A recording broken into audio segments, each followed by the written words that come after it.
Not over a 3-hour drive, they give you compensation for. Well, anyway, in case you were wondering. Oh, here. Thanks.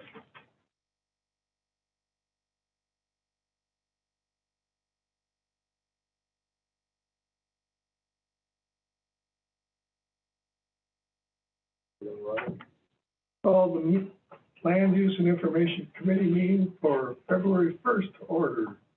Notice has been posted in accordance with Wisconsin statutes 19.84 open meeting law. This time we'll entertain any public comments. There's a 3-minute time limit per person. Are there any general public comments? Is that for all proposals or any specific proposals? No, it's just general. If you know, if it's for a specific one, we'll be having public comments on them. We have Patrick Hansen on, Oh, and also there's Jerry Crowley too. Patrick, you on? Oh, Patrick Hansen, are you on?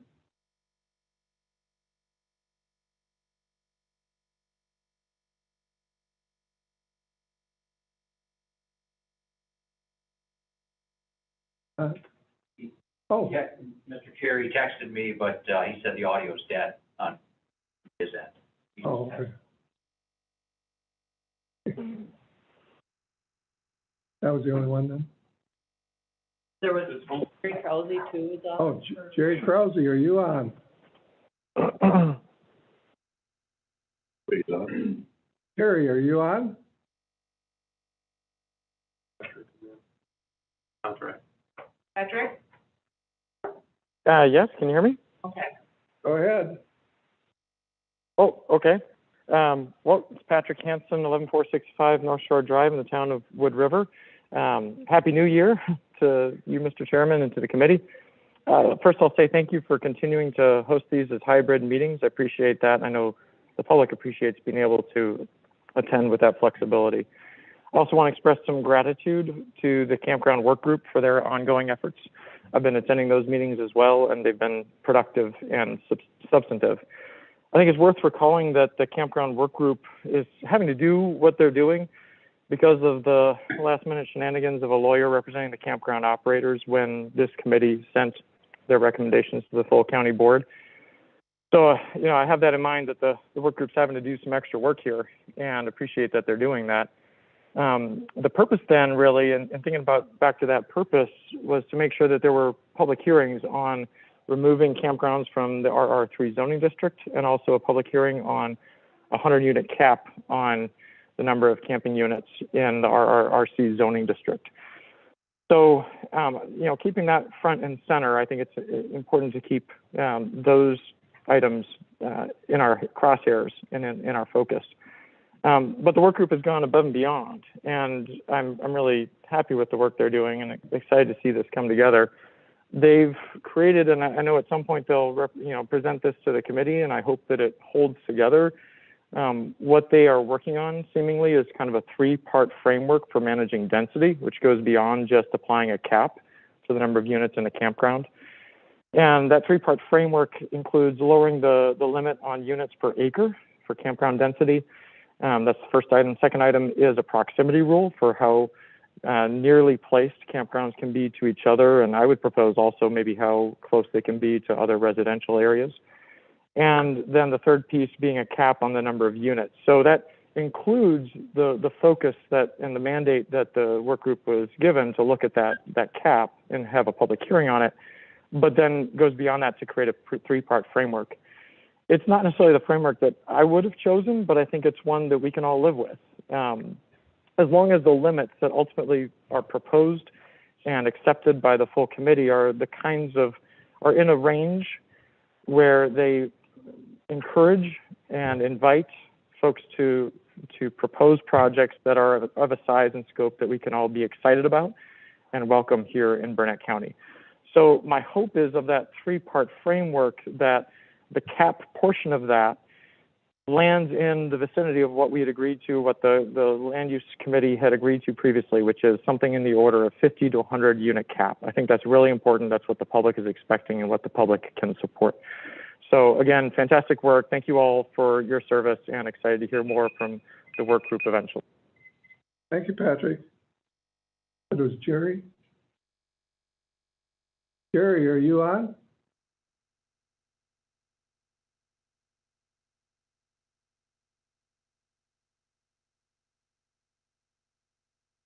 Hey, Krause, are you on? Yes, I believe so. Can you hear me? Go ahead. Thank you. Yeah, Jerry Krause, 6720 Hayden Lake Road on Lake Minerva in Danbury. Again, to echo some of Patrick's comments, I appreciate the campground work group's work on trying to narrow in on the two topics of a maximum cap for campgrounds and also the RR3 question as well. And the one thing that I think the work group, as well as the broader committee, is really focused on the fact that it may be called a campground, but we're really talking about seasonal residential living. And I think recognizing as well that what we have here is a mix of both residential but also commercial uses that are not necessarily compatible with other residential uses nearby. And I think working through the framework of and interrelated ideas of density, proximity or distancing, as well as putting a reasonable cap in place, will move in the direction that I think will have community support and think will also reduce the sort of highly contentious meetings that all of you have endured over the last couple of years. And, you know, none of these of themselves will solve some of the problems that some of the proposals that have come forward and been denied by this committee will be solved by any one of these three things, but I think they're interrelated. And the proximity to either one another, campgrounds, and or to residential uses, I think is an important thing to keep in mind. And trying to separate uses is sort of a hallmark sometimes of what zoning's about, and recognizing that these locations sometimes are not very compatible, and just relying on a density factor alone doesn't quite do it, because even very low density proposals in the wrong place get denied with strong opposition, whereas those with even higher densities do not. And so looking at it from a framework that is at least being considered at this point is an important thing, I think, for the campground work group. And I appreciate their work. And thank you again for listening. Thank you, Jerry. Were there any other general public comments? If not, we'll move on. Approval of the agenda order. Make a motion to approve the agenda order. By Ms. Payton. Second by Mr. Ha. All in favor? Aye. Opposed? Carried. Approval of the minutes of the December 7th, 2021. Motion to approve the minutes. Motion by Brett. Second. Second by Craig. All in favor? Aye. Opposed? Carried. Jason, if you'll please read the public hearing notice.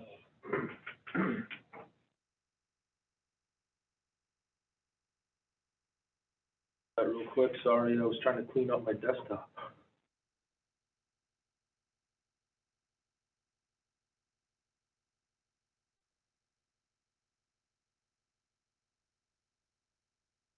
Borrow mine. Oh, I got it right now.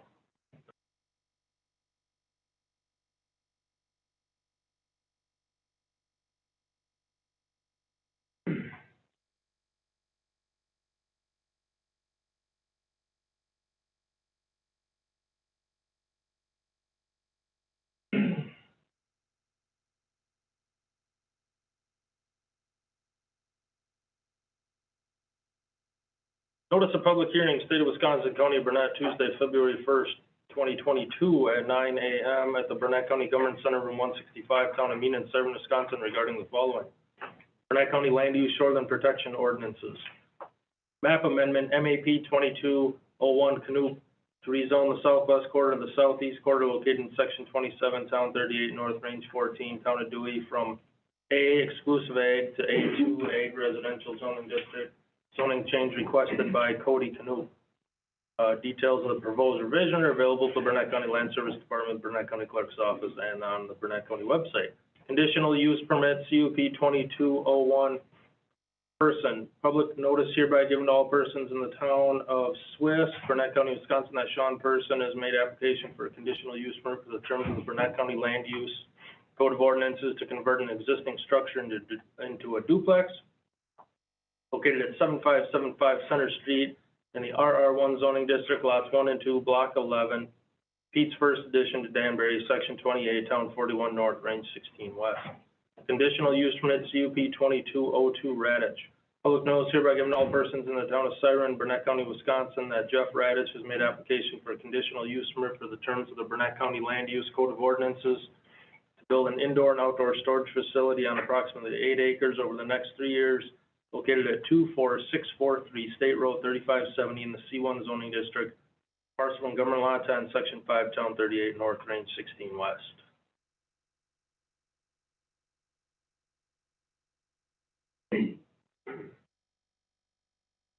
First, on the public hearing, rezone request map 2201, no, rezone A to A2. Is the applicant here? And they are not signed on. Okay. Did receive a letter from the town board. Yeah, we got a letter from the town board, dated, January 11th. January 11th, the town of Dewey town board met and gave their approval to this rezone request. I guess I can kind of explain it. It's pretty basic. I believe what he's requesting to do is he wants to build a residence on that parcel, but when it's zoned exclusive ag, you can't build new residences. You could, if there was an existing farmstead there, you could split it off potentially, but you can't put a new dwelling there. So that's the reason why he's asking to get it rezoned. And if you look at the aerial photos and stuff, it's not very good farmland anyhow, so you're not. Well, there's a substantial forested wetland. Wetland and floodplain and. It's a change to A to A2, so it isn't really even in conflict with the farm enterprise Yep. plan. So it is perfectly appropriate, I would say. Well, from the public hearing, is there any comments on map 2201? Thank you, Mr. Chair. Don Hamilton, 7158 South Devil's Lake Drive. This appears to be a well-intentioned plan, and I would encourage the committee to give this favorable consideration. Thank you for your time. Thank you. Any other public comments? No other public comments. I'll close the public hearing at this time.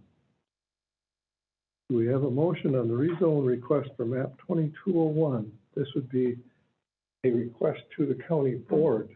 Motion to approve this request and send it on to the county board with the one staff recommendation.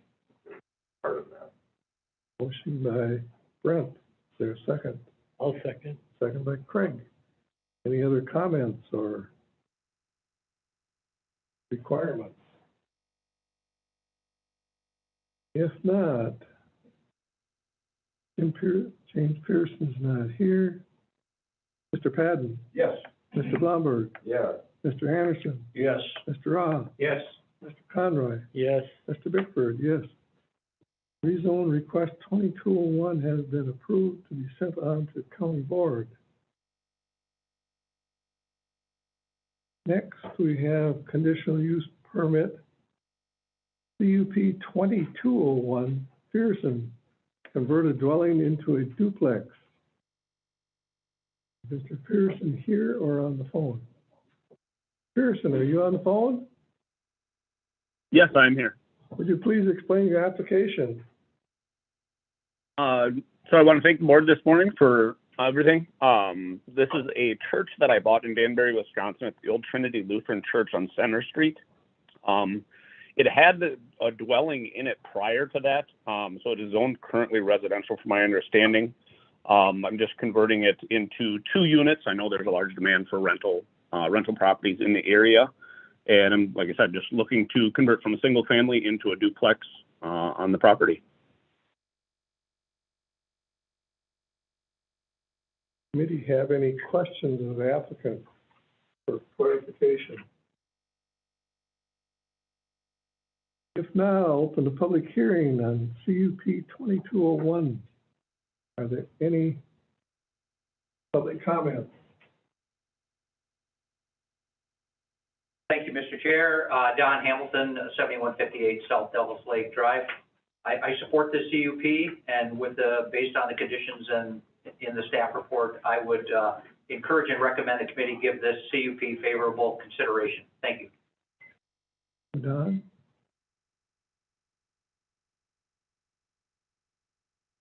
Are there any other public comments? Are there any other public comments? If not, I'll close the public hearing on CUP 2201.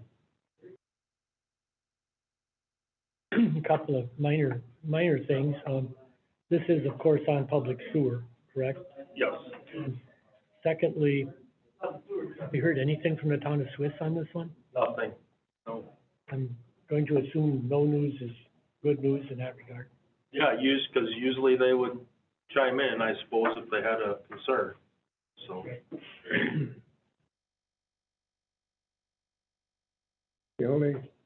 Yes, withdraw. Just going to make a motion. Oh, go ahead and make a motion. I move to approve.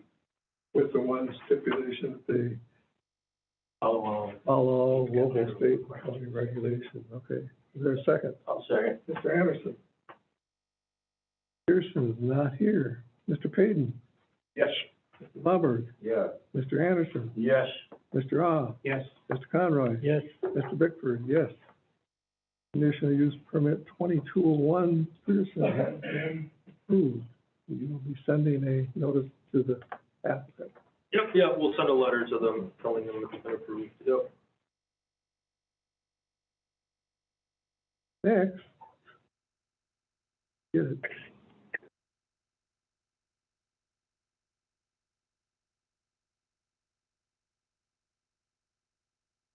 Is the conditional use permit 2202, Redditch, construct indoor and outdoor storage facility.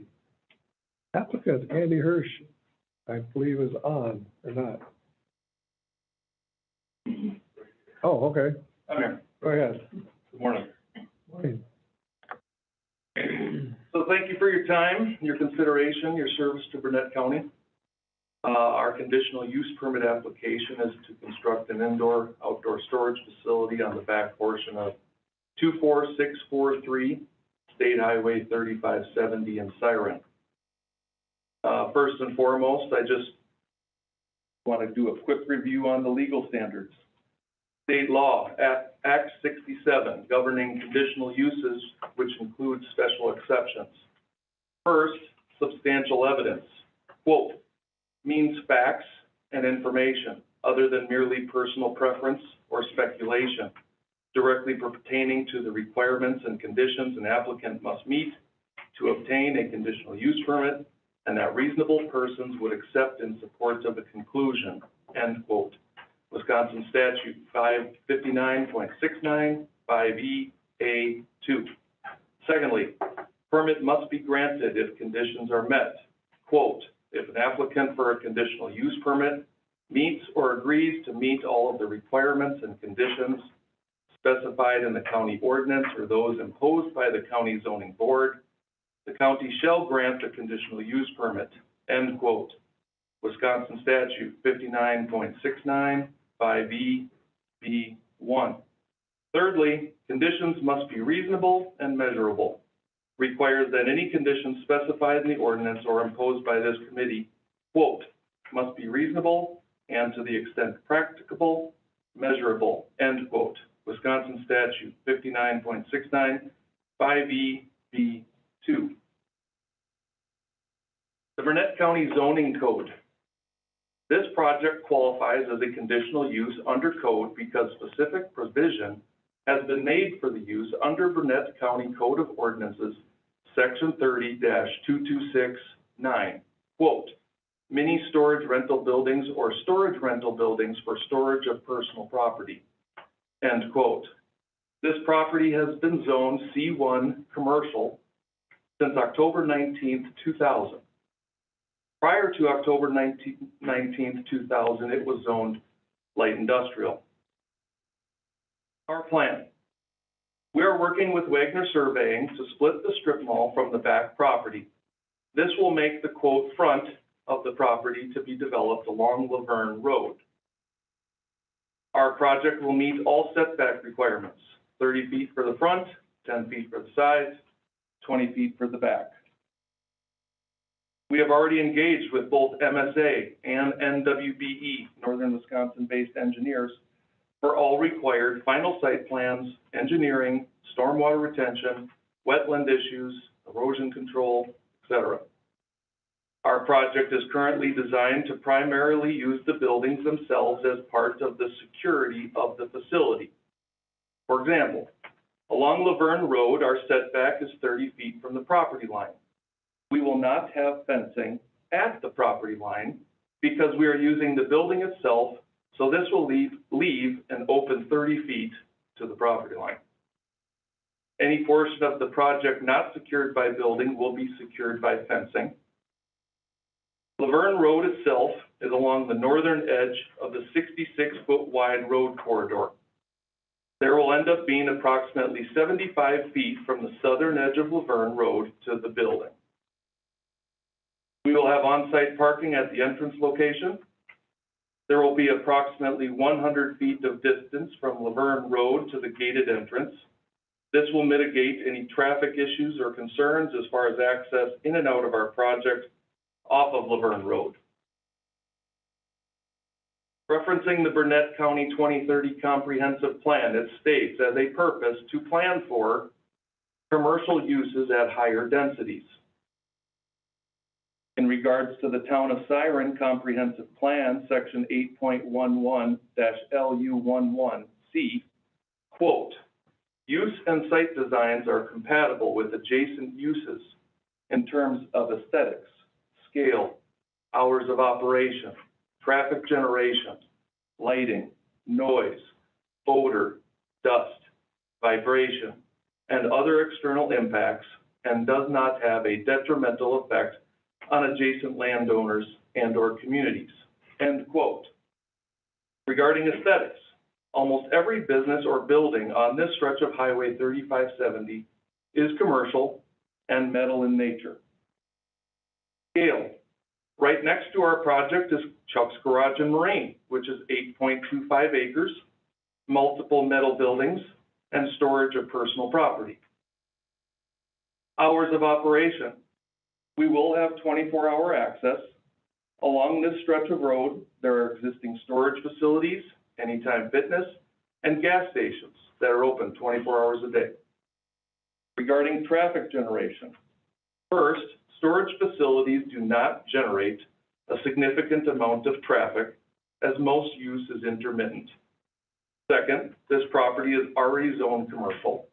And third, there is access onto Highway 3570 with turning lanes in both directions. Regarding lighting, yes, we will have appropriate lighting for both our clients and security. Noise. There will be no noise of significance as the only purpose of the project is for personal storage. Odor. There will be no odor of significance as the only purpose of the project is for personal storage. Dust.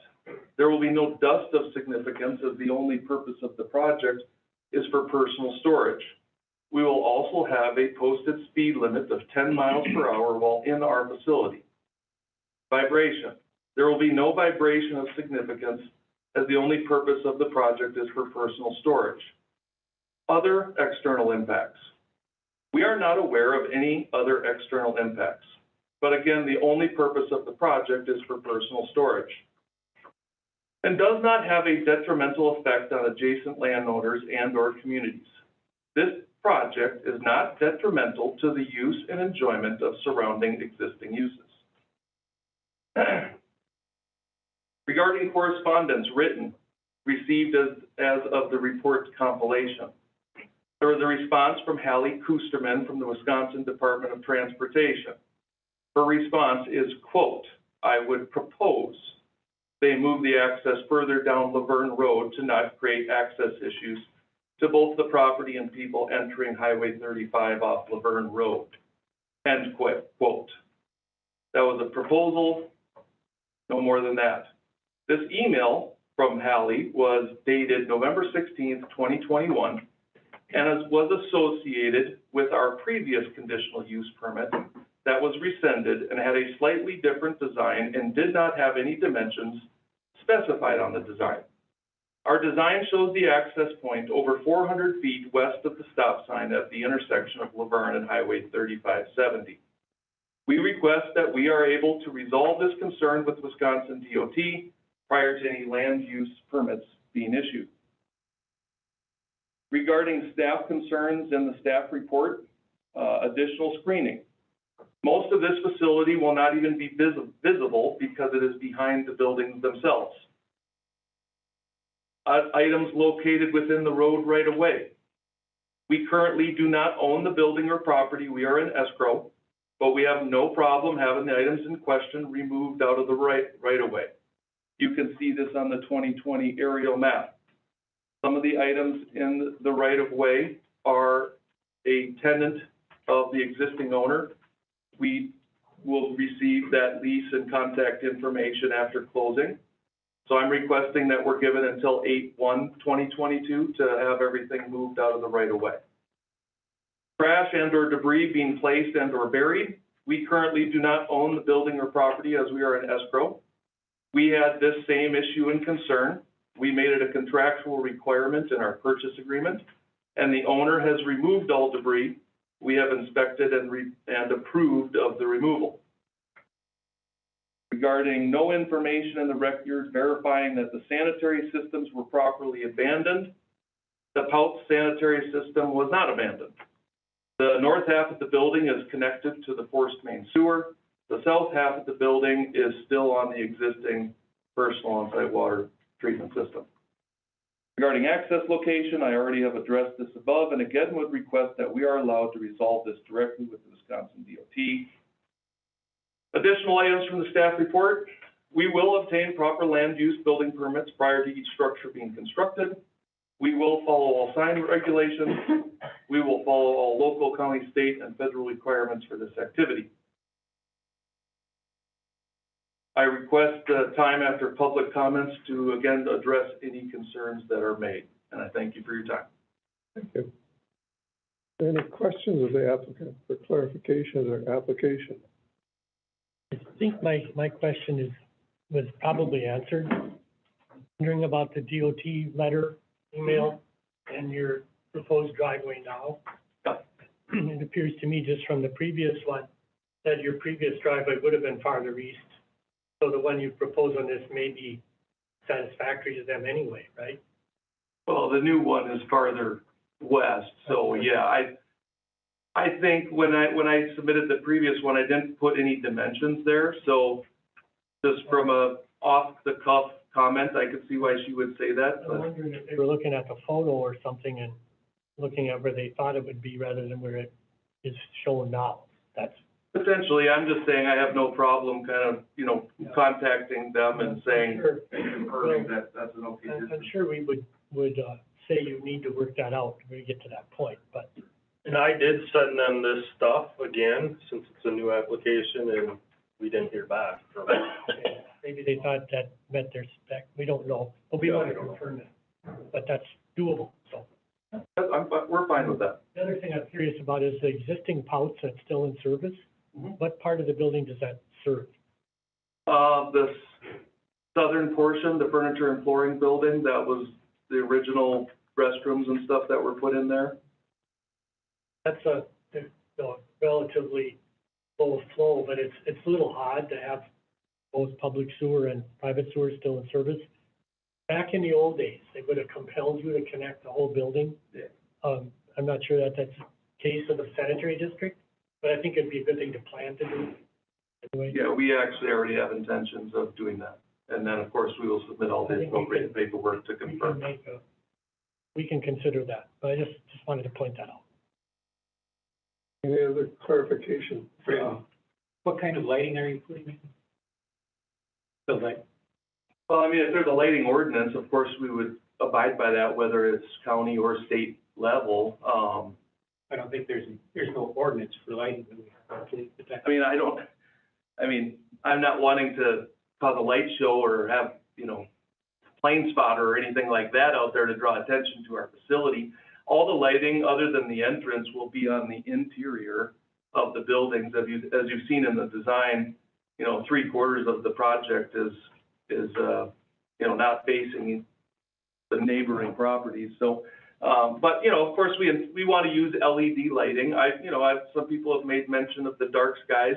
I'm like, that's fair recommendations, but for us, we want to have a top-notch facility that provides our clients access when they want access, and that we also want to deter any unauthorized access into our facility. And obviously, everyone, most people in here probably have motion-activated lights on their houses, as a reason to deter, activity that they don't want. So we want lighting. I don't want to create a light issue, but we definitely want to illuminate it. And obviously, just from a cost perspective, if you're going to put in brand-new lighting, LED lights make the most sense. So I'd rather not, if you drive by a lot of the older facilities, they have one bright light every 150 feet. I'd rather do softer light than that, but that requires, so if you do an under-eave LED rope style lighting, that would be much less light, but it would give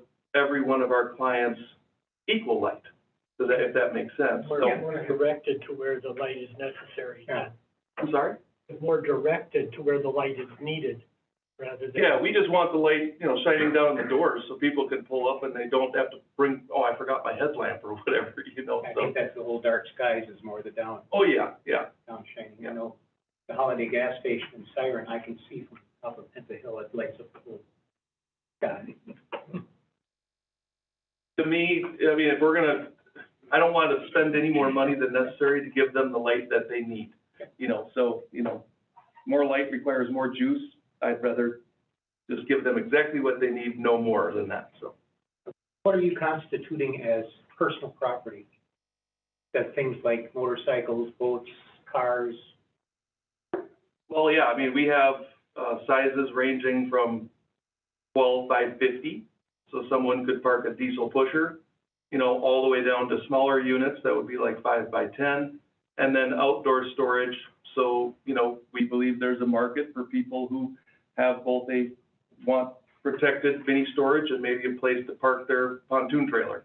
Now they would have the ability to park them both in the same facility. So, we'll have some of the same sizes that you see around here now, 5 by 10, 10 by 20, but we'll also have some larger stuff.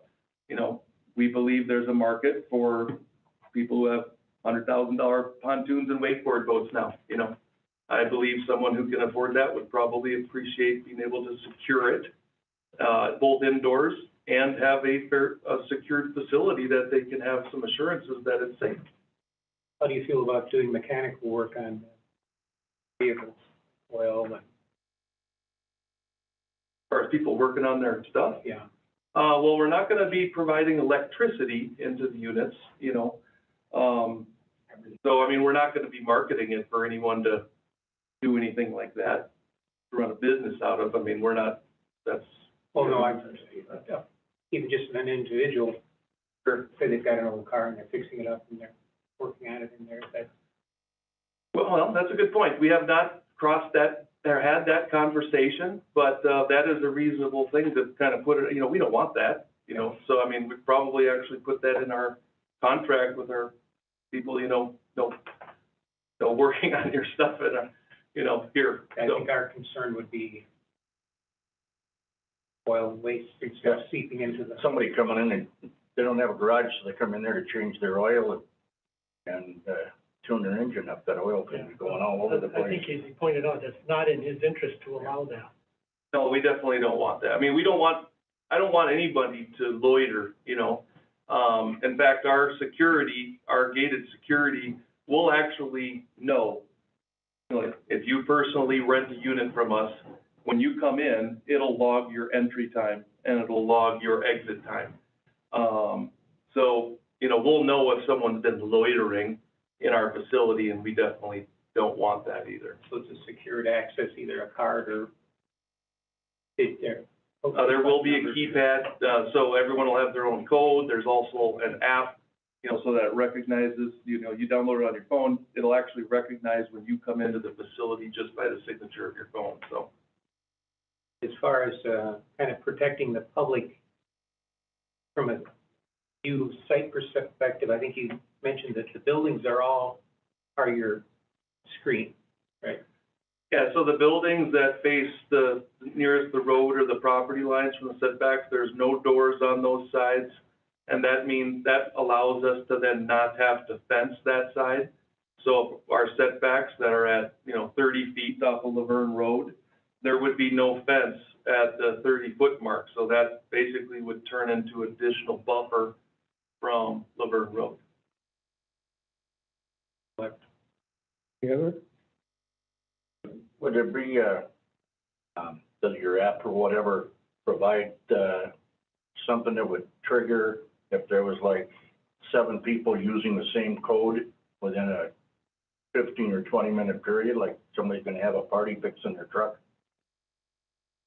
Well, I mean, not only that, we'll have video surveillance throughout the entire property. So if we see what we consider as unusual activity, you know, we'll be able to literally from our phones, you know, access those cameras and find out what's going on, because it's a bit unusual. I don't know if I'm able to, you know, hey, I mean, if somebody's moving their stuff in and there's a bunch of gate activity, I don't know if, you know, four gate operations in 10 minutes, if it's gonna send me an alert. I'm not exactly sure if I'm able to do anything quite like that yet, but we want to provide a very secure facility. You know, most of the facilities around here aren't secured. And for us, we believe that there's enough people who value additional security to do what we are proposing to do. And what are you gonna do with the strip mall that's right there again? What are your plans for the buildings that are already there? Are they gonna be turned into storage also? No, the strip mall's not gonna be turned into storage. We intend on leasing, so like the furniture and flooring building has closed their business. There's 2 existing tenants, and we intend on getting multiple more tenants to build. A commercial building like that? Yeah, it'll remain a commercial building. I've already touched on the screening a little bit. There is existing screening around the property right now. How are you intending on approaching the screening that is there right now? It would satisfy, I think, a lot of concerns. In regards to where? All around. Okay. I haven't walked the entire property, but I mean, you know, just generally the screening that is existing right now. Sure. The only thing that we want to be able to do is maintain the perimeter of our facility, being that, you know, let's say on the Laverne side, you know, our building is set back 30 feet. We don't want, you know, vegetation just growing up the back of the building. So my intention would be to be able to walk around the perimeter of the building and, you know, keep those weeds down and keep our building in as good a shape as possible. But as far as the rest of that, you know, that could be native, you know, for all intents and purposes. You know, there may be some, depending on what the engineering calls for, you know, there may be some drainage requirements off that side of the building that needs to be addressed. But, You know, our intention is that at the front, where the entrance is, that we have a beautiful front, we have a nice entrance, signage that meets the code, you know, that would be mowed or whatever to match the strip mall right there. But, you know, I think because of the way that we've designed the facility and not having to fence to the property line, you know, that we're going to leave much more native vegetation than otherwise, you know, if we had designed it differently. It had been addressed, and I just wanted the explanation. Sure, yeah. Your areas around there, you're not going to pave that, you're gonna leave that gravel, right? For the, around the storage facilities and things? Yes. For your holding pond, Yep. I'm just assuming, and it looks like it is, but east of the utility easement,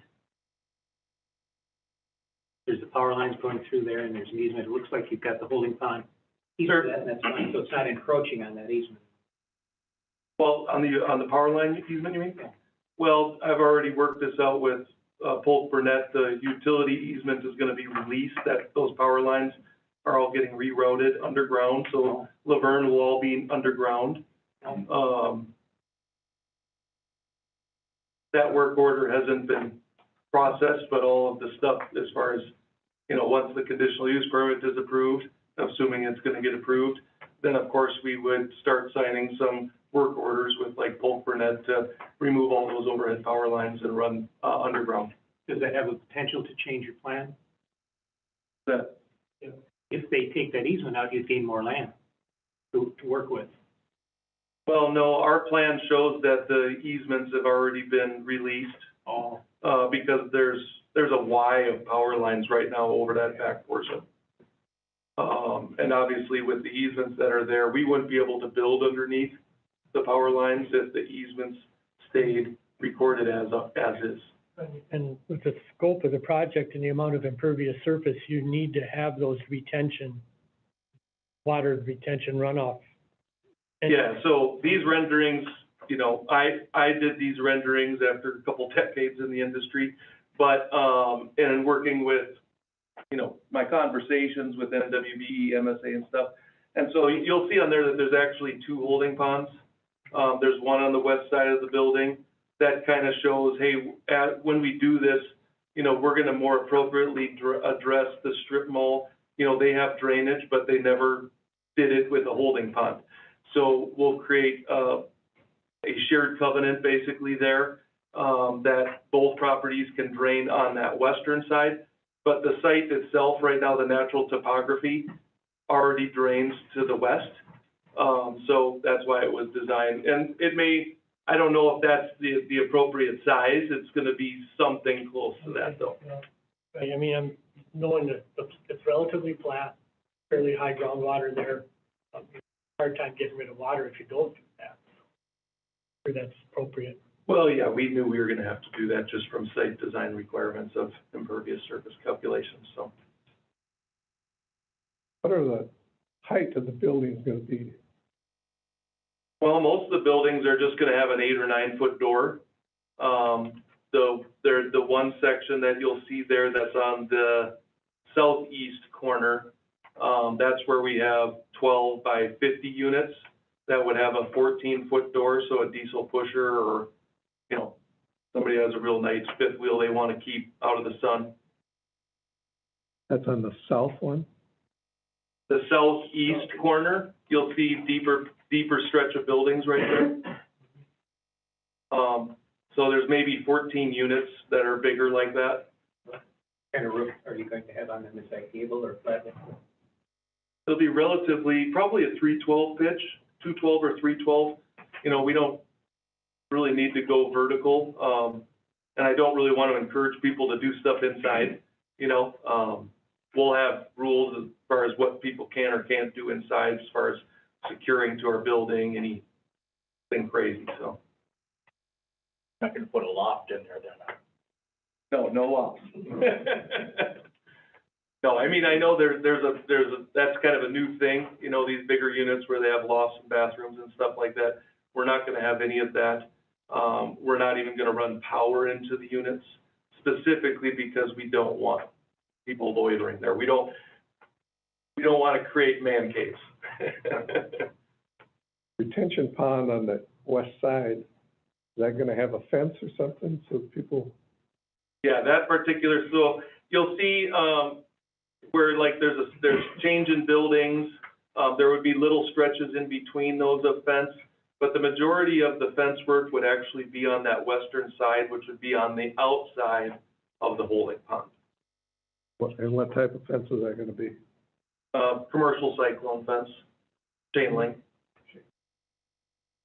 Yeah, also, one place between the very southeast portion, there's an opening between the two buildings, that's gonna be fenced. That will be fenced, yeah, every break in building like that. So these buildings are manufactured by Tracti, which is a national provider of mini storage. We've done a lot of market research to determine who makes the nicest, mini storage type buildings. Where they get complicated is if you want to make those 90-degree corners, or if you want to change the sizes. So it's either one-sided or two-sided. So like where you see that 90-degree corner in the southeastern corner, there's a break between those two buildings. And so we'd have a little 20-foot set piece of, commercial chain link fence between the two corners of the building. So there isn't any points in the facility that people can easily enter. Height of the fence, about 8 feet probably. 6. I would prefer to do 6 feet, and if we need more security, then I would add the 3-strand of barbed wire on it. I lived in California for a time, and if it wasn't fenced or locked down, it was stolen. That's not really the case around here. So at this point, I don't know if we necessarily have to start out from the beginning with the 3-strand of barbed wire. Minnesota nice kind of bleeds over into Wisconsin, I thought, so. Just checking. We want it to be secure, but we don't want it to look like Fort Knox either, you know what I mean, so. Solid, whatever, right? Yeah, so my preference would just be a 6-foot chain link fence. If someone really wants to get in, they're going to get in, but again, that's why we have kind of the redundancy measures. It's lit and it's got video surveillance, so we have kind of multiple factors built in there to kind of discourage any unauthorized entry. Will you have cameras on? Yeah, we'll have cameras. The easement on the west side, on the driveway, Yep. says there's a 20-foot from the center line of that easement then? Yeah, so that's a 33-foot wide easement for the driveway. The driveway is approximately 10-foot wide. But for what we're giving to the engineers is, hey, this should work to go about 20 feet off the center line of the easement to where the fence would be. So assuming the center line's in the middle of the driveway, that would be, 15 feet of vegetation between the edge of the driveway and the chain link fence, give or take. Looking at snow removal and whatnot too, so, yeah. And as a commercial chain link fence, I'm like, the county could plow that at 35 miles an hour and it's gonna be just fine. There is a significant difference between commercial chain link and residential or Menards chain link, so, in the gauge. I don't believe the town or county plows that drive, so. No, it's a private drive. Yes. Private individuals, we have to want to. Yeah, I'm just saying, I don't want to build something and have it screwed up by plowing or any sort of maintenance requirements. So, with that far back off the road, I don't see any issues. Any other clarifications needed from the applicant? And at this point, after the public hearing, maybe. If not, I'll open the public hearing. Thank you. Thank you. First one on the list is Kim Davis.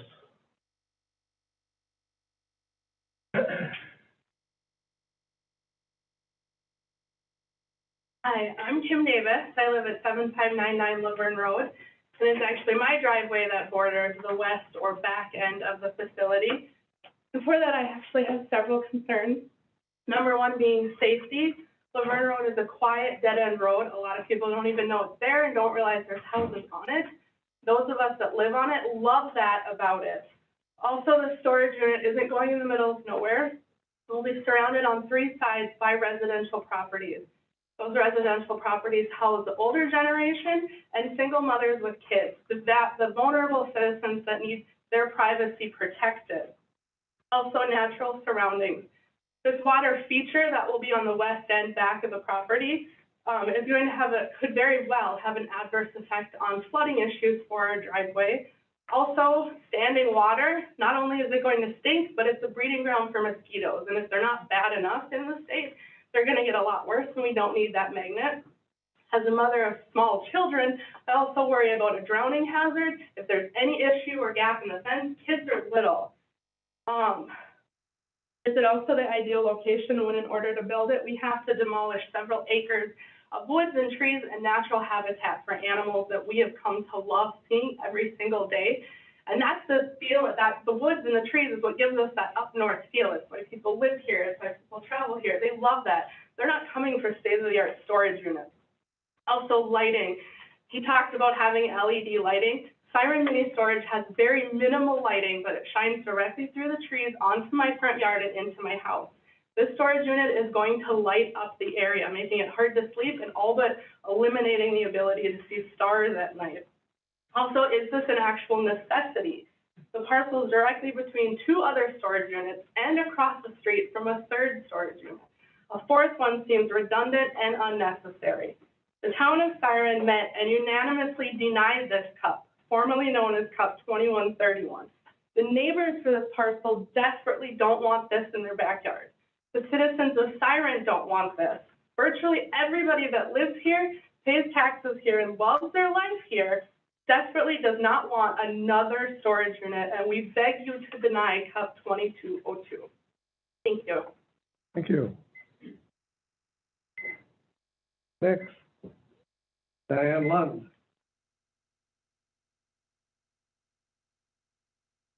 I'm Diane Lund, 6379 Star Road, Siren, and I am one of the Siren Township Supervisors. I'd like to bring it to your attention that at a special Siren Township meeting concerning campgrounds and storage units that we had in November, the town of Siren rejected the plans presented. And specifically, the plan for storage units was rejected due to the lighting issue. The brightness of the lighting would have had would have a detrimental effect on adjacent landowners. And our reasoning was that we quoted our recently updated comprehensive plan, chapter 8.1, which Andy already quoted, where he spoke about the detrimental effects of the lighting. And also in chapter 9, it says that lighting shall be directed away from adjacent properties. My concern here, Andy, when you were talking, you said that there would be appropriate lighting. Okay, as a teacher, that sent a red flag up in my head because I wanted to know, what does that mean, appropriate lighting? At our meeting in November, he was talking about LED lighting, and the township questioned this at that time, and we were told that they could change it to make it more compatible and that they would look into changing it, but it looks like there's no change because Andy just said that they're going to have LED lighting. And we need to consider the life of the residents that are in this area, and there's a big concern. We've been getting a lot of emails and calls and letters speaking against the storage units. And so this is going to be a hard decision on your part. We need more resources in this area, more business in this area. We understand that. Siren Township understands that. But we have to look after the well-being of our residents. And they are not for especially the lighting part was our big issue on this. But Kim brought up a lot of other issues that are also very concerning. So, thank you. Thank you, Diane. Next, we have Randy Goebel.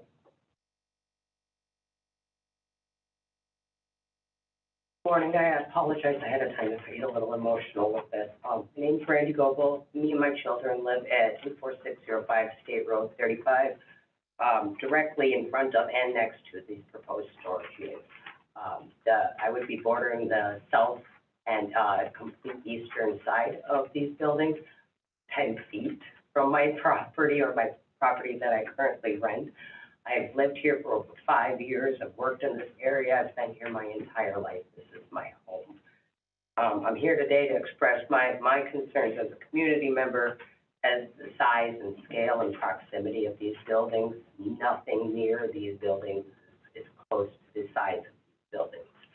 On top of that, this would also make what Ms. Kim stated, the fourth set of storage units within 2,200 feet of several residents.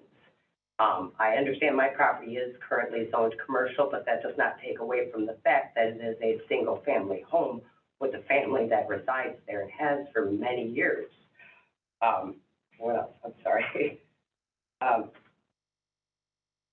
There's lots of activities that I do with my daughters in our backyard. I unfortunately have to represent both parental sides. So this includes, whatever I can do within my means. Backyard camping, backyard bonfires, stargazing. We own 2 different telescopes, fireworks, but all of the niceties that come with living outside of city limits. These are big things for my kids. Gun safety and gun practice, the things that we would lose out, and including the nature, the huge diverse nature that exists out in those backwoods. We have foxes and bears that come through our yard constantly. We love it. And all of this would go. Their proposal also of these units would also make the 18th set of units within a 15-mile radius of Siren. I do not see where more units would bring any good to this community at all. It does not provide long-term jobs for anyone here. It does not provide long-term money for anyone here. And it is detrimental to the way I'm trying to raise my kids. So, thank you for your time. Thank you. Next, Patrick Hansen. Patrick, are you on? Patrick, are you on? Yes, can you hear me? Go ahead. Okay, Patrick Hansen, 11465 North Shore Drive in the town of Wood River. So you've heard from the town of Siren already, and you're hearing from the neighbors, and I don't fit either of those categories. This project is not in immediate proximity to me, but I do hope that the committee will apply considerable weight to the position of the town in their consideration of this conditional use permit. I think at a very minimum, if you are looking to approve it, you should encourage the applicant to work with the town to try to author some conditions that might make it something that the town and adjoining property owners can live with. And maybe there aren't any conditions that could achieve that goal. But if I were to propose a few, what I would suggest as conditions for the granting of this permit would be, first of all, access location should be only via Laverne Road. Plans can change. I mean, that is the drawing today, but I think that should be explicit and that should be the only point of access. Number 2, second condition would be, I would propose a 10-foot solid screening fence along the western property line. I know we're talking about a chain link fence. Maybe there's maintenance issues and concerns with a different kind of fence, but I think given the proximity to residential uses and potential future additional residential uses, a solid screening fence would be appropriate. Number 3, we've talked about lighting, and that's a big concern for the neighbors in the town of Siren. I would get explicit there and propose a condition that the installed lighting shall conform to the International Dark Sky Guidelines and related best practices. That's a condition that is applied to other conditional use permits that you have granted, so you could be explicit on that point.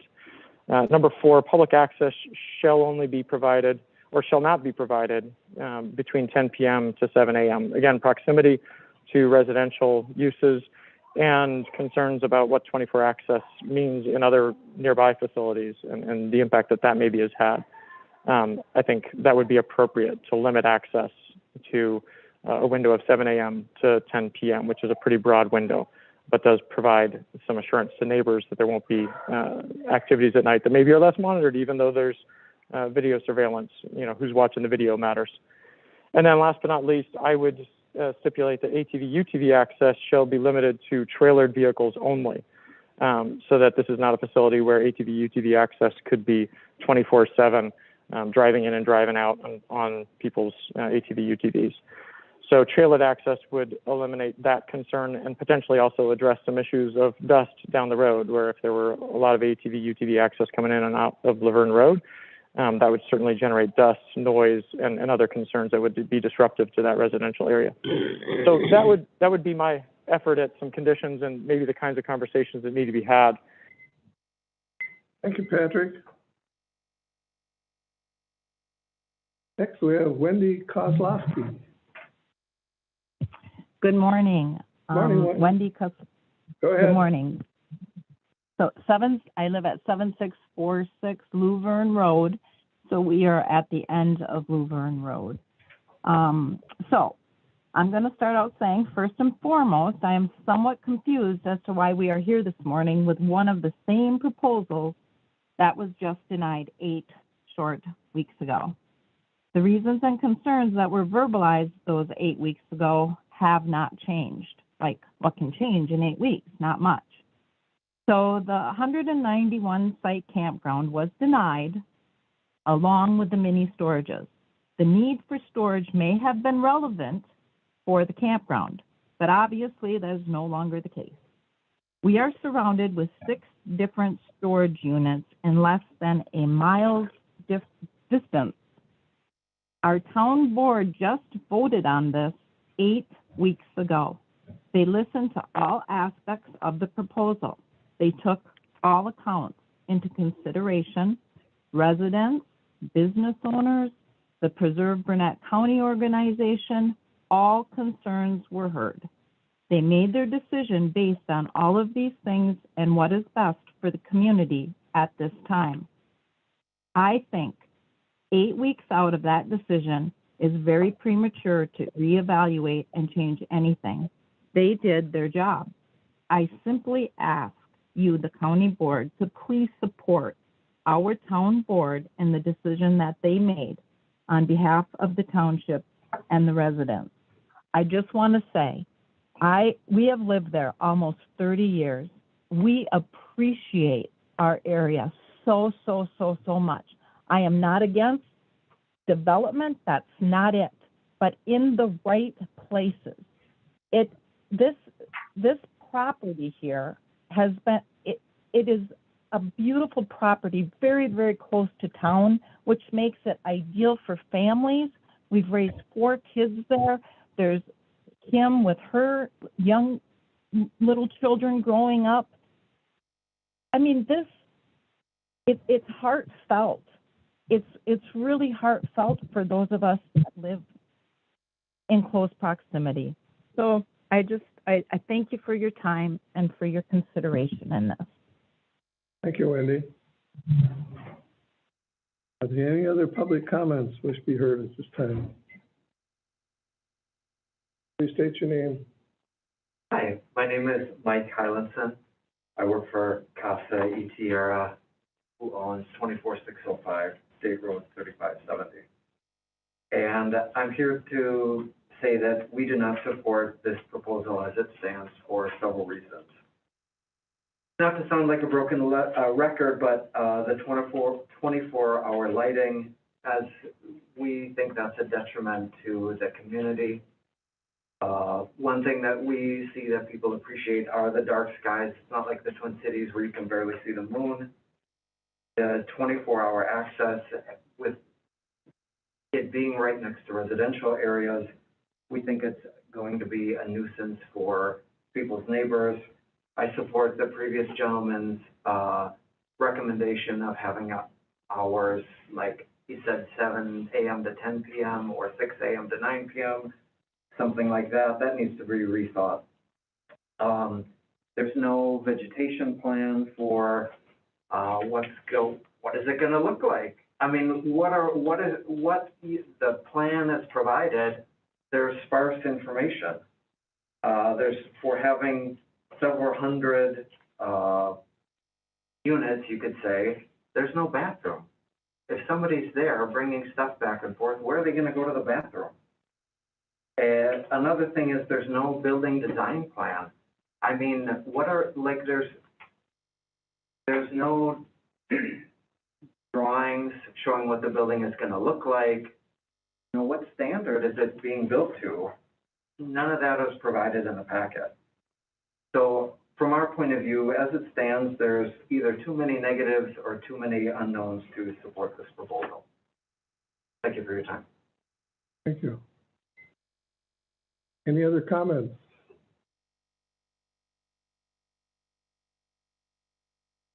Thank you, Mr. Chair. Good morning, Don Hamilton. I live in the town of Oakland on 7158 South Devils Lake Drive. I appreciate and applaud the applicant being willing to resolve concerns with multiple agencies to get this project going. That said, I do note that this project is tweaked, but it's very, very similar to the CUP in 2021 that was ferociously opposed by the town of Siren. So my question and my hope for the committee would be to find out if this applicant has formally re-engaged with the town of Siren to resolve their opposition. I've heard a lot of really good ideas in here and some conditions that I think have merit and value and some open and willingness from the applicant to resolve this stuff. So if the town of Siren has not weighed in on this tweaked plan, I would recommend that perhaps the committee consider tabling this CUP 30 days to allow the applicant to partner with the town and the neighborhood to resolve these concerns. If that is not what the committee would like, I would suggest that CUP 2022, if you decide to approve it, be subject to the conditions stated in our land use ordinance. And that's Chapter 30, Article 8, Section 30-633, Paragraph B1, approval required. Quote, town board approval may be required for conditional uses. I think this is an outstanding tool that will ensure that all the parties, and I don't live in the town of Siren, I live in the town of Oakland, but I really think all the parties could then work together and ensure that Andy's project has what it needs to gain the support of the town. Because in the end, if our projects and our development and our land uses are not supported by the town, and they're not supported by the people, they generally don't succeed. And I want people to be successful here, but I want everyone to be successful. So I would encourage that. I think the committee has a couple of options here, either table it or drive that condition that's in our ordinance. It's a tool available to you, and it would really drive everyone to the table like this has. And I think this is healthy, and I think this is good, and I would recommend that you consider either or both of those options as you weigh your decision. So thank you for your time. Any other public comments? Whenever they're done. Just a minute. Any other public comments? Town, or we didn't receive anything from the town. We haven't received anything on this application. It was all sent to them. It was all sent to them? Okay, I'll close the public hearing and go ahead, Andy.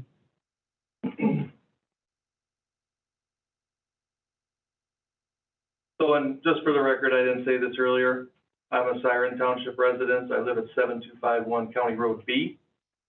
I understand people's concerns. I understand their positions. I'm a taxpayer currently in the county. If I develop this, taxes are going to go up. We'll pay those taxes. In regards to lighting, the statements, lighting, we were a little surprised at the township level. Now, you can imagine, in this particular meeting, the only thing we're talking about is this conditional use permit. The township is county zoned.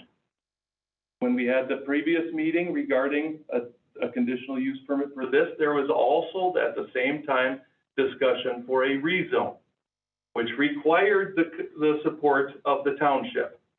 Conditional use permit does not require that I have to get the support of the township because they've already elected to give the zoning issue over to the county. So that's why I'm here. Not trying to circumvent the township whatsoever, but these are the rules, and I'm abiding within those rules. In regards to the lighting comment, the Siren of Township, their comprehensive plan that I referenced in LU 11, if you scroll down to LU 15, it says, new commercial and industrial development should employ site and building designs that include lighting. So I don't really understand what why people want me to have a dark project when their own guidelines in the township state that a commercial project must have lighting. On top of that, even the property in the back, we own the 31 acres in the back that's zoned RR3. There's one residence there that's zoned RR3. My understanding was this particular property not too long ago was zoned light industrial. If there's any spot zoning at all, it's authorizing the RR3 to go right there where there's light industrial to the south, there's light industrial to the north, and the whole stretch along 3570 is commercial and has been commercial for decades. So are we not going to approve or do any more commercial development in what's already classified as commercial zone? I'm not asking for a rezone. I'm not asking for a variance. I'm simply asking for a conditional use permit. And according to Act 67, as long as there's reasonable and measurable conditions, which I think I've brought a very thoughtful design that's considerate of the neighbors, that would be a benefit to the people who live in Siren. And I don't see any reason whatsoever that we should be denied a conditional use permit when we show that we're willing to meet any conditions put upon the project, the staff concerns that have been mentioned, the things that are in your code, and everything's going to be done above board because this is a commercial project that triggers the state mandates that require me to have engineering involved for, whether it's the stormwater retention ponds. Well, the engineers go to a lot of school and get to pay a lot of money to get an engineer to get those calculations right. This isn't a fly-by-night operation. All the professionals that are needed to develop and build to code is going to happen exactly as it is supposed to happen. So I appreciate your time and consideration, but again, if it's facts, then bring the facts. If it's opinions, concerns, fears, those aren't attributable reasons enacted by State Law 67 specifically because of being swayed by opinions. It's about the facts. This is commercial property. This is a permitted use under a conditional use permit. Thus, we're applying for it. Thank you for your time. Sure, Andy. Any questions from the committee? Absolutely.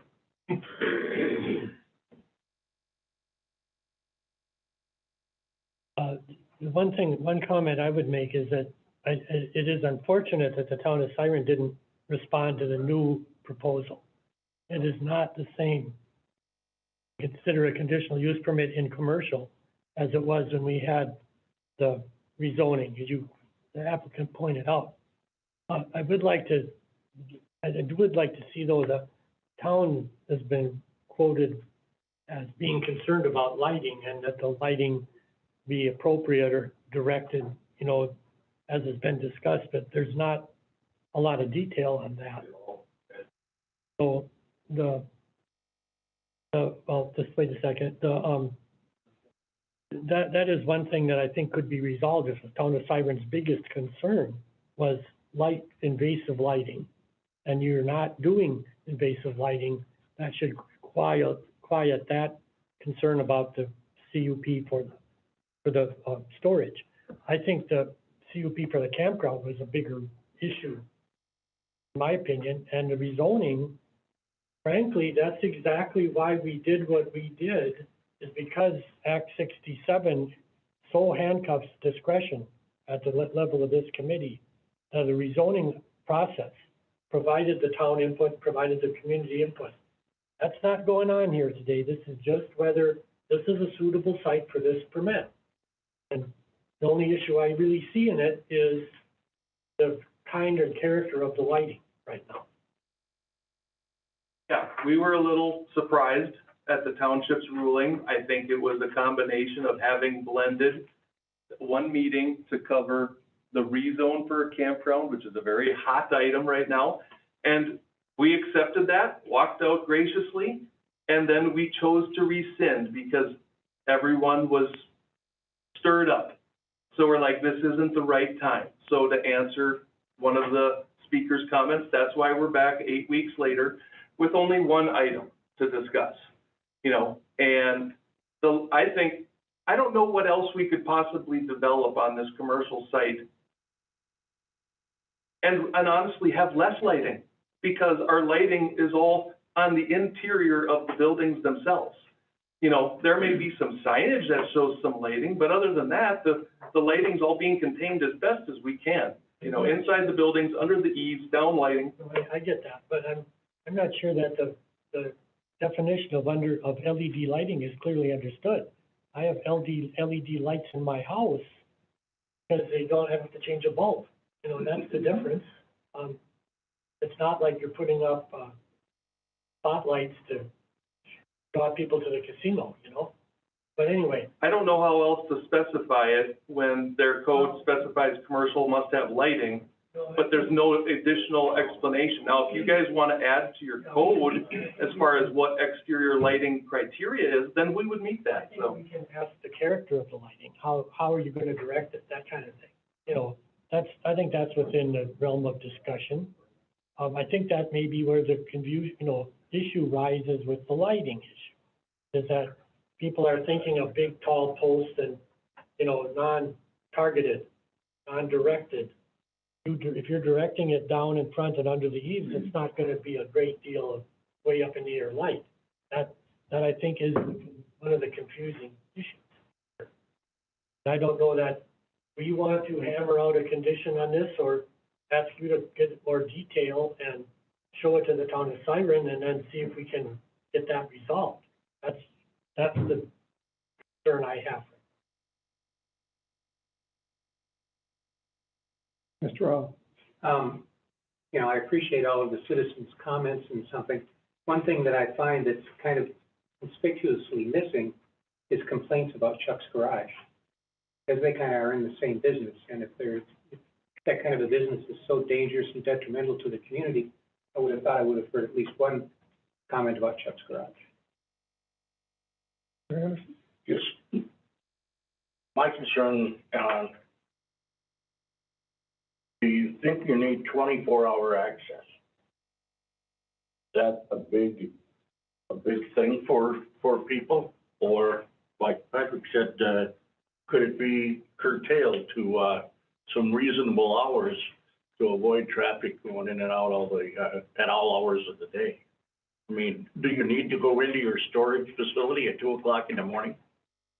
Well, I personally don't, but in our evaluation of the marketplace, when, I don't know if any of you have a storage unit here, but traditionally the way that they're run here is you call a mom and pop number. You may or may not have to leave a message. You will have to schedule a time to meet them there. You're not exactly sure if they have anything available. Our facility is going to be technology driven. So it literally has a kiosk style, like an ATM. Someone can stop. They can literally see the map of the facility. They can see which units are available. They can put in a credit card. They can sign a contract. The machine will even allow them to buy a lock. So if someone doesn't plan ahead, they can say, oh, dang, what am I going to do with my stuff? We have a solution to that problem. So do I think that there's going to be a lot of 2 a.m. activity? No, but like I shared before, we're trying to appeal to the largest portion of clientele as we can. I have a friend who works nights. He'd be more inclined to stop by at 5 o'clock in the morning because he lives up in Danbury and he's driving through from Grantsburg at 5 o'clock in the morning, then have to go home and get up and come back at 9 when it's open. Secondly, our facility is secured by gates, video surveillance, and lighting. It's similar to like Anytime Fitness. they're right across the street, they're open 24 hours a day, but it's not a free-for-all for people to come and go as they see fit. The only people who are in Anytime Fitness at 2 o'clock in the morning, if that's what time they want to work out, they get to choose that, and they have a code to get in. So if someone wants to come to our facility at 2 in the morning, I don't really know why, but based on the fact of how we can develop our site for the best management of our facility, it offers us the ability to provide our clients that. Okay. One of the other comments that I did hear from a person was about restrooms. Yeah. Well, I know you don't have sewer or water there, so, and we've never required restrooms on any of our CRPs for storage units, so. I mean, honestly, we don't want people loitering that long, you know? Storage facilities aren't like a business where there's a person behind the counter all the time. So I don't want to, check my video surveillance and, oh my gosh, I got people showering in my bathroom or something like that. So I look at a bathroom as going, I understand it, but we want to have a facility where people are literally storing securely their personal property. We're not trying to run any other style of business out of there other than that. So most of our people are going to come and they're going to go. And if they got to go to the bathroom, there's some gas stations right up and down the road for them to go patronize and go to the bathroom. Thank you, Andy. Any other comments?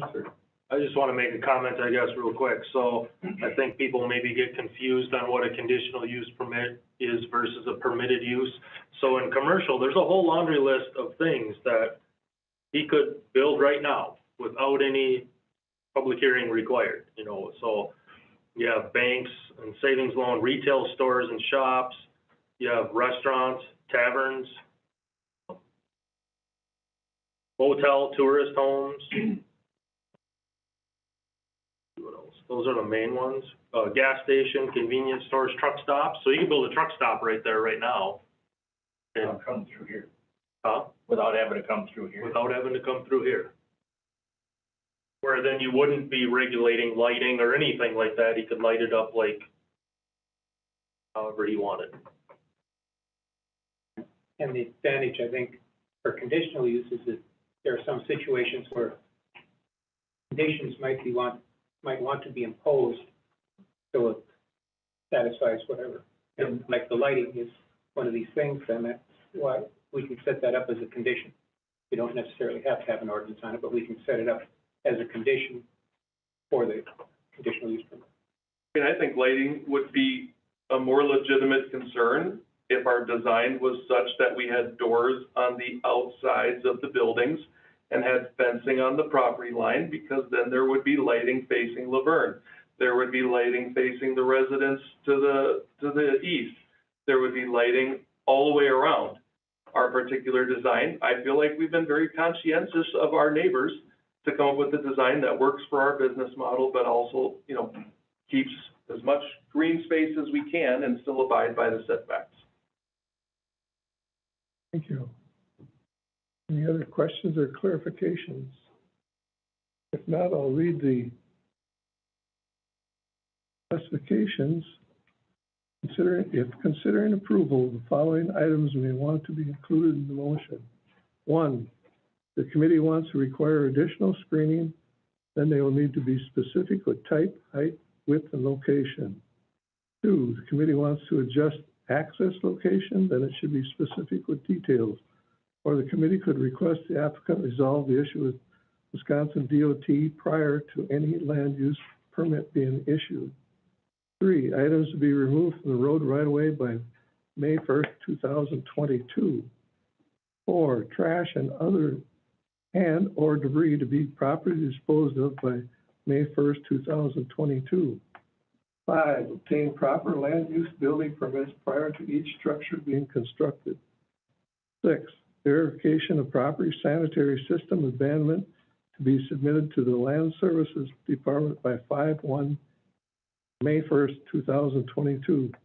Follow all sign regulations. 8, follow all local, county, state, and federal requirements for this activity. Those considerations, do we have a motion? I just have a question. Have 3 and 4, the trash and the items in the roadway, have those been taken care So of? I think he said the trash and debris was taken care of as part of their purchase or potential purchase, but he was requesting that the right-of-way items be, that date be changed to 8/1/22. Maybe we'll remove 4 and then change 3 to be 8/1. Okay. If we approve. Regarding number 6, from testimony today, we learned there is a active POUTS that still remains in service, right? So we want to, I think, verify it's code compliant for its use and probably work with the applicant on a date to abandon that, because I think he said he intended to do that. But that would probably not happen by 8/1 either, I'm guessing. We would need a little bit more time for that. Well, right, because it may go over, I mean, I don't know where it is. You maybe don't either, right? Precisely? Go me here. Sure. No, we haven't gotten a whole lot of assistance along the way. We've been asked not to go on the property until close. So we kind of have to wait until the snow melts to really go identify where it is and then make a plan, you know, to how to reconnect. Probably is, you probably have to find it and do some digging even to locate it, because I don't know, it's not a very high gallons per day number for the type of facility that it serves. Wouldn't be a huge system like a restaurant, right? But at the same time, you may find you're gonna need to abandon it anyway if it crosses over onto the parcel where the storage facility would be. So I think we would have to leave that determination rather open-ended, but again, it's in your interest to correct it. So I'm not concerned that you would let a straight pipe overflow sewage into the ditch. That's not what I'm talking about, right? But it is one. Well, honestly, we were a little surprised by that comment, because I'm like, well, he's kept it ever since it was hooked up on the one end of the building. It stayed in existence, and the fact that that wasn't in the records was kind of a surprise to us, so. Oh, God, it is, but it's the nature of the beast. Yeah, no, it's okay. You never know what you're gonna find. Yeah. Greg, were you saying that date is unreasonable then? I think no, 8/1, it'd probably take longer than that to resolve number 6. Yeah. I just think but I think we have to, we'll have to talk about that will be properly abandoned, you know, at some point, but. Well, I guess, I mean, you could just say 5/1/23. I mean, I like dates, I guess. Okay. I'm good with that. I just think 8/1 is too soon for that particular thing. Might still have snow by then. Like, most people know where it is until like May 8th.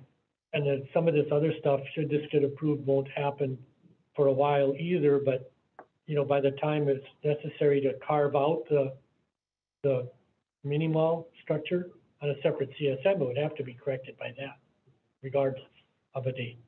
Would be sooner. As you said, we could make it a year out, and that would be fine, probably. Okay, then the following conditions would be, item 3, items will be removed from the road right-of-way by 8/1/2022. Number 4 would be removed, trash and debris. And then 6, the verification of proper sanitary system abandonment to be submitted to the Land Services Department by 5/1/2023. Could I request 8/1/23, just because 5/1/23, there's no real groundwork time, you know? Thank you. That's okay. Do we want to put in any kind of conditions regarding lighting? Lighting, to be honest. What you want to do? Yeah, you had mentioned the international standard. Yeah. International standards are the tall ones, too. Yeah.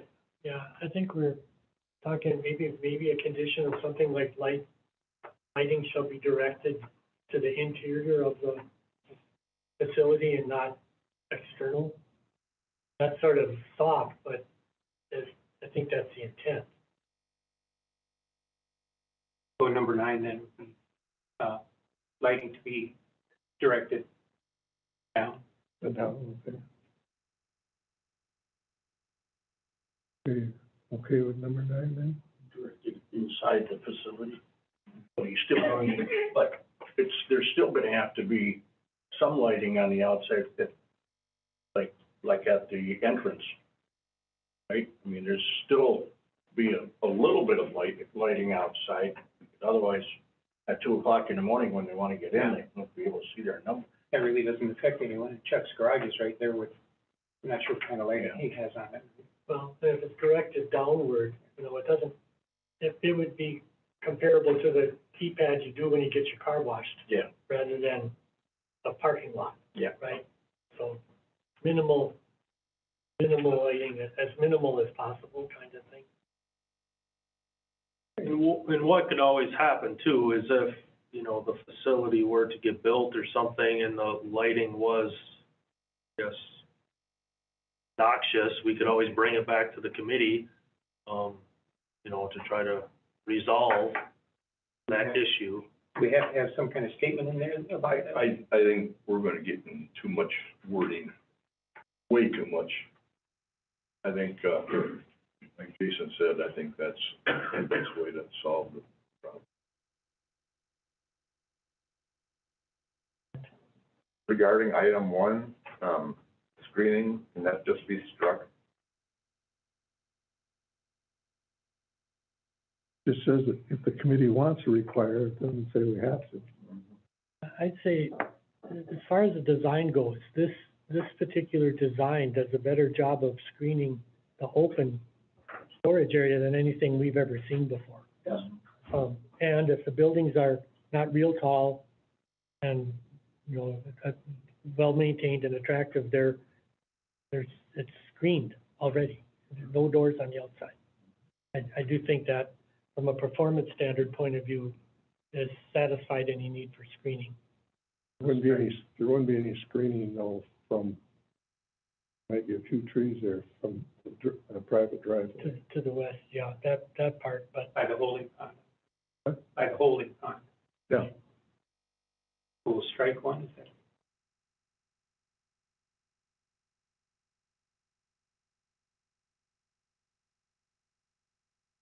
Kind of a catch-22. You don't want to put tree vegetation in to impede the road, and you aren't going to be able to grow anything except cypresses in the retaining pond. So it's harder to screen, but that would go into potential for a solid fence with the raised there. Not sure that it helps a whole lot.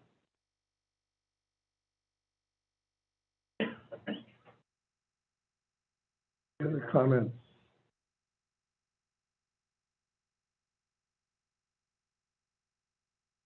Not, is there a motion? I move to approve, CUP 2202 with the conditions as amended. Still not sure what we're doing with number 1. If you're not, 1 you could leave because it says that you just be specific if you're gonna require it. That's my motion. Yep, he's already answered the question as to how he's going to. Have a motion to approve, is there a second?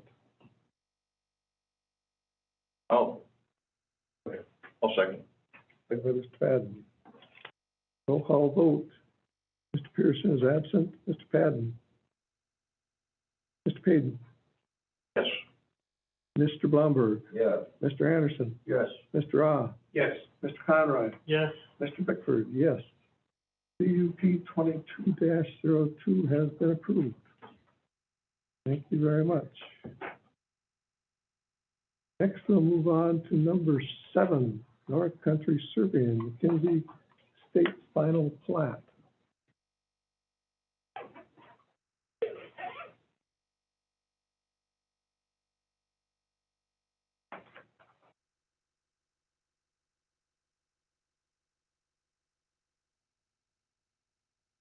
And it was granted from North Country Surveying. I brought the preliminary plat for approval by the committee in December. Subsequently, the town board approved it, the preliminary plat in December.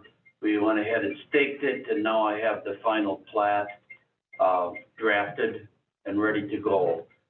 In the meantime, we have had all the driveways or proposed driveways approved by the County Highway Commissioner, Mike Haves. And we've gone through the extensive review by Jason and Tia. That's requires minor little details around off things that have been fixed on the plat. So I'm ready for the final approval and to have it signed. Does anyone have any questions? It looks an awful lot like it looked the first time, right? It's almost identical, except for we've dimensioned the right-of-way of the county road easement that would be added, and we've added in the approved driveway locations for the driveways that are not built. And I don't think there's really anything else on there that's different from what the preliminary was, but the shape of the lots and the size of the lots and everything are the same. It looks perfectly fine. Okay. So we would need, I think, a resolution. Maybe Jason can go on that, and then it gets signed by the chairman, secretary. I think it's on the certificate of the plat. I don't know if you do that now, or... You just do a motion to approve like we would with any other project, and then they will, who's ever Norm and Chuck will have to sign it before they leave then today, so, yep. I'll make the motion to approve. Motion by Mr. Conroy, second by Mr. Anderson. Mr. Pearson is absent. Mr. Payton? Yes. Mr. Baumberg? Yeah. Mr. Anderson? Yes. Mr. Ah? Yes. Mr. Conroy? Yes. Mr. Bickford, yes. Your plat has been approved. I have the permit fees, final fees there. Do I give it to you right now? Yep, I can take it. And Yep. I have some half-scale prints of it if you want those for the record. Yeah, we would probably take those to scan in, yeah. Does he have the plat there for signing? I think he's got a copy ready for you guys to sign. I do. Yep.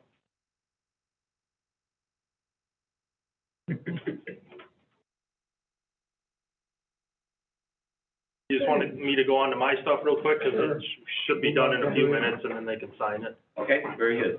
Let's see, I gotta get to the right. So, staff reports are in there, and,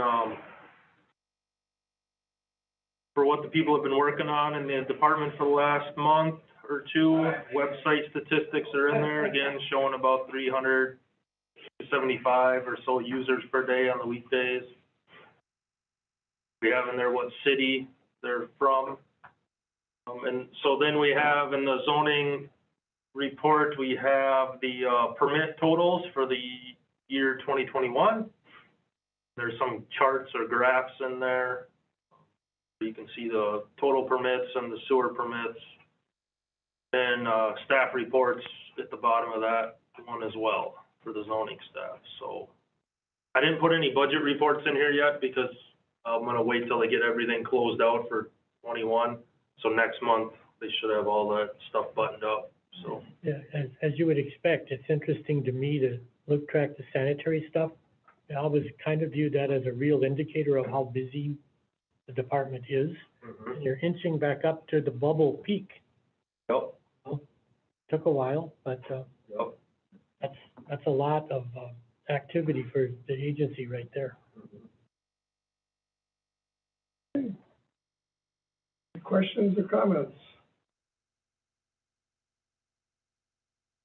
Next, future agenda items. So I have one rezone application already in, but the deadline isn't till Friday for submittals. So I know we'll have at least one rezone on the agenda, and then Craig will probably talk about. Right, we'll probably have our work group report ready to make a report, not necessarily go to public hearing with any recommendations, but to decide what to do with it. We'll be developing that this Friday, our conclusions and recommendations, and we may or may not be ready to go the next level with it. We might need one more meeting after Friday. I'll blame that on Jason getting ill and not being able to be there. Last Friday. We gotta get him up to speed too. Finally got COVID, so, When? I'm good now, so I don't have to be sitting here with a mask. So I'm past my quarantine days and all that stuff, so, can't remember what date it was, I got it. The 17th of January or something. Speaking of COVID, I did notice that Gene Olson now has COVID. I know it is, I'm just ignoring it. I haven't blocked it from junk phone calls yet, and I gotta do that. No one is supposed to be calling me now. I didn't remember to turn it off, so sorry about that. One thing I did want to mention, CUP that we just approved, one from my recollection that town of Siren denied the rezone, but we did not hear that they denied the CUP. Correct. So if the email I got from Phil, which I had up, because if I was gonna have to go over it, find it again here. It said, he initially sent me an email that said they denied both items. And then about 10 minutes later, he said, sorry, I meant to say we denied the rezone request from the RR to the RRC. So. Right, and I think the point always, well, we absolutely within the ordinance want the town's input. And not just silence when you're in favor or ambivalent, you know?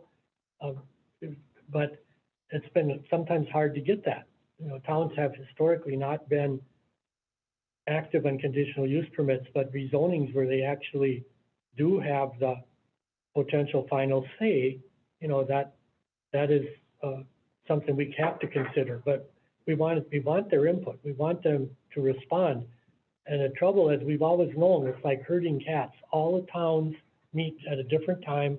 Often our notices come in a circumstance where they can't give us a response before our hearing.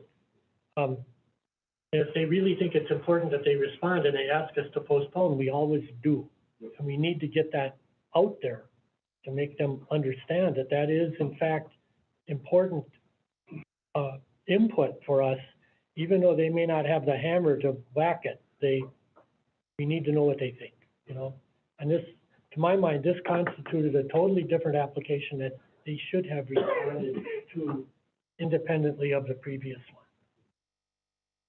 I think the applicant should be told to go to the town immediately upon making application for the county, I think. We typically do. I'm sure you do. Yeah, we say, hey, you know, might want to go bounce this off the town first, so to eliminate any potential surprises. I can tell you, like in my town, where I've lived, you know, forever, I've been to a lot of meetings, if the clerk used to go, if it came and it wasn't gonna be able to be on the agenda, she'd pitch it. The chair of the board wouldn't even know that they got it, you know? It's just not right, but that's how they viewed it. And of course, Jackson was on zone for a very long time. So, and now it is, and they're kind of getting up to speed correctly, but that always annoyed me, as you can tell. Yes. Just, I'd like to make one clarification about Act 67. That was quoted several times today, and correct me if I'm wrong, but I think in there it says shall approve, and typically that means must approve. But I think we've received direction that that's not necessarily true in this case. No, we have had some legal opinions regarding that, even from legislative council, which is what wrote Act 67. And we still have discretion. We just don't have as much discretion. And we have to have a good reason to say no. And, you know, that is a different world we live in than we used to, for sure. Conditionally. There's nothing else. There's a motion to adjourn. Make a motion, we adjourn this meeting. A motion is second, all in favor? Aye. Opposed, carried. We are adjourned. Need you guys